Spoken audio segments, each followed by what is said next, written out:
This is where the replenishment pumps are on a Noritsu processor. So you got 3 of them: developer, bleach fix, stabilizer. This one was clicking a minute ago, which meant it was sort of struggling. You can see there's a little bellows. You just barely see the bellows in there. And so the pump moves in sort of a circular pattern. The bellows contracts and expands, and that's what pumps the replenishment back up into the tank. So there in the filter housings is where the other end of this hose goes to pump. The one end is coming from the tanks that are here on the side.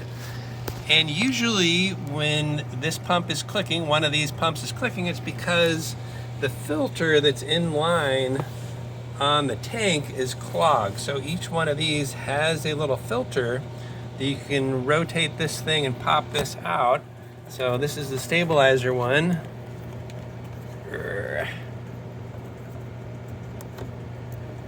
A little hard to do one-handed. And this is the filter that's in line. So when I take this out, it actually blocks the line. And then you put the filter back in and turn it, and then the filter is in line with the path of the fluid. So right now, without the filter inside here, this line is blocked, and this pump would give off a clicking sound because the bellows wouldn't be able to expand because the line is blocked. So usually what you'd see is you pop this open and there'd be a whole bunch of dirt in there. That wasn't the case. This was actually pretty clean. Put it back in there. Turn it. So now you can see that the handle that filter was on is in line with the path of the line. And so what ended up being the trouble was that the poppet valves, those are poppet valves that are inside this. So if I unscrew this, you'll see there's a poppet valve right there. There's also another one on the back side, so you can unscrew. Stop leaking. It makes a mess when you do this because there's fluid in line, so as soon as I pop this off, it starts leaking. It's not leaking as bad right now as it would be if you did this originally because the hoses would all be full.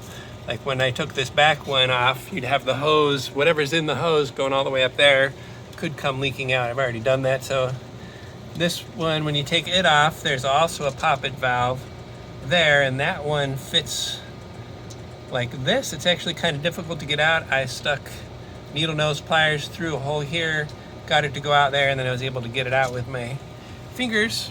So what happens to the poppet valve is that over time, it loses its elasticity more or less. So hard to do this with one hand.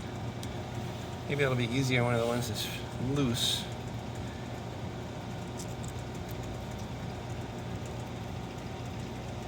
There. See how I've grabbed the inner part of it? And it's just sort of a triangle shape, and it needs to stay firmly together when it's not flowing through. So the direction of the fluid is where my finger's going. It's going through that way, and so as it's flowing through, that opens up. When it's not flowing through, it needs to snap all the way back in, and both of these are a little bit loose. See if you can see it. You can see a little bit of light through where this isn't mating up. You can also see when I pull on this part,